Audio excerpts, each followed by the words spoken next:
अगर किसी चीज को धक्का दिया जाए मतलब उस पर फोर्स अप्लाई करे तो वो ऐसा डिस्प्लेस्ड तो नहीं होने वाला, एक पर्टिकुलर डायरेक्शन में डिस्प्लेस्ड होगा, मतलब फोर्स में डायरेक्शन होता है। Yes, force is a vector quantity. ठीक इसी तरह चार्जेस के बीच में जो फोर्स ऑफ अट्रैक्शन और रिपल्शंस होते हैं उनमें भी डायरेक्शंस रहता है, पर हम लोगों ने जो कूलम्ब्स लॉ पढ़ा है उसमें फोर्स के डायरेक्शन को हम लोगों ने मेंशन नहीं किया था। सो आज हम लोग चार्जेस की फोर्स ऑफ अट्रैक्शन और रिपल्शन के डायरेक्शन को समझेंगे। Yes, Coulomb's law in vector form.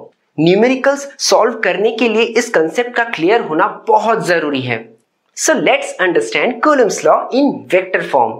Consider two positive charges in space. दोनों ही सेम चार्ज है तो ये एक दूसरे को रिपेल करेंगे और इस रिपल्सिव फोर्स का मैग्नीट्यूड हमें पता है। हाँ, कूलम्ब्स लॉ की मदद से हम ये बता सकते हैं कि इन दो चार्जेस के बीच में फोर्स ऑफ रिपल्शन कितना होगा। The repulsive force will be F equals to K Q1 Q2 divided by R square, where K is the electrostatic constant which equals to 1 upon 4 pi epsilon. Q1 and Q2 are the charges and R is the distance between the charges. Charge Q1 जिस position में है with respect to origin उसे position vector R1 से represent करते हैं। ठीक इसी तरह चार्ज Q2 जिस पोजीशन में है विथ रिस्पेक्ट टू ओरिजिन उसे पोजीशन वेक्टर R2 से डिनोट करते हैं। तो वेक्टर्स R1 और R2 चार्ज Q1 और Q2 के पोजीशन को रिप्रेजेंट कर रहे हैं। अब इन चार्ज के बीच के डिस्टेंस को भी देख लेते हैं। अगर हम लोग चार्ज Q1 से Q2 के डिस्टेंस को मेजर करते हैं तो इसे कहेंगे डिस्प्लेसमेंट वेक्टर R21 और इसका डायरेक्शन ऐसा होगा। और अगर हम लोग चार्ज Q2 से Q1 की तरफ चलते हुए डिस्टेंस मेजर करते हैं तो इसे कहेंगे डिस्प्लेसमेंट वेक्टर R12 और इसका डायरेक्शन कुछ ऐसा होगा। यहां कंफ्यूज नहीं होना है डिस्टेंस और डिस्प्लेसमेंट में। डिस्टेंस एक स्केलर क्वांटिटी होता है, वहीं डिस्प्लेसमेंट एक वेक्टर क्वांटिटी है जो डिस्टेंस के साथ डायरेक्शन भी मेंशन करता है। मतलब displacement equals to distance plus direction. अब फोर्स पर ध्यान देते हैं। चार्ज Q2 चार्ज Q1 पर एक फोर्स एक्ट कर रहा है अलोंग दिस लाइन और इस फोर्स को रिप्रेजेंट करेंगे वेक्टर F12 से। 12 क्यों? क्योंकि ये रिप्रेजेंट कर रहा है force on Q1 due to charge Q2। ठीक इसी तरह इस फोर्स को अगर देखें तो ये चार्ज Q2 पर लग रहा है Q1 की वजह से, तो इसे लिखेंगे कुछ इस तरह वेक्टर F21 21 क्यों? क्योंकि ये रिप्रेजेंट कर रहा है force on Q2 due to charge Q1। Force F21 कितना होगा? F21 equals to K Q1 Q2 divided by R square. अब R स्क्वायर के जगह हम लोग R21 भी लिख सकते हैं क्योंकि वो भी डिस्टेंस R को ही रिप्रेजेंट कर रहा है। फोर्स F21 का डायरेक्शन बिल्कुल सेम होगा इस डायरेक्शन के, और ये डायरेक्शन कौन सा है? The direction of vector R21, that is the displacement vector R21।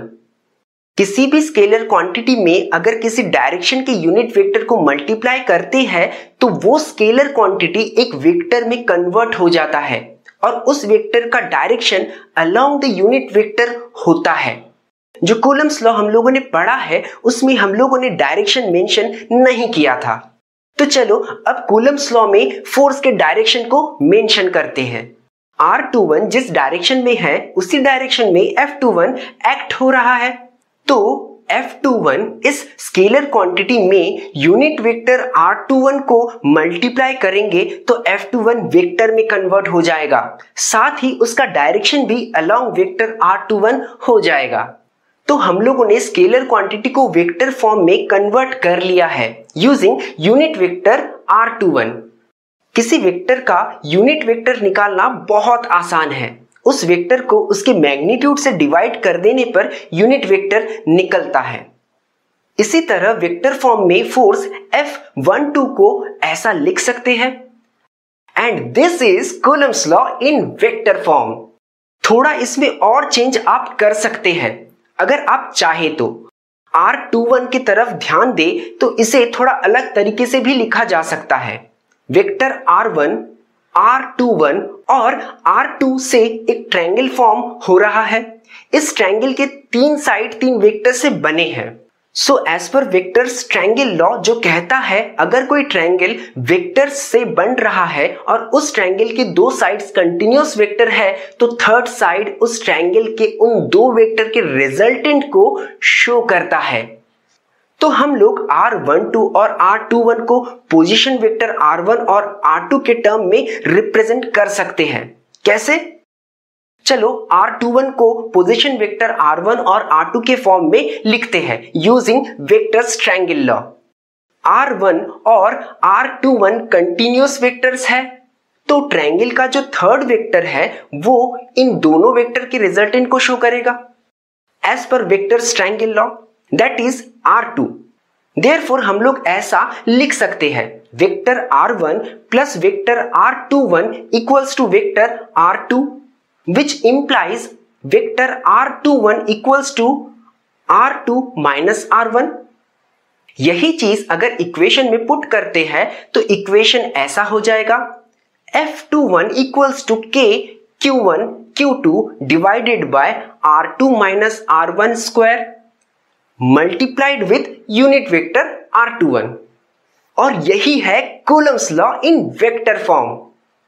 तो चलो अब सॉल्व करेंगे न्यूमेरिकल्स जो Coulomb's law in vector form पे बेस्ड है, पर इस वीडियो में नहीं, अपने नेक्स्ट वीडियो में। टिल देन बी बिंदास, be cool, lead life with your own rule. हस्ता ला विस्ता।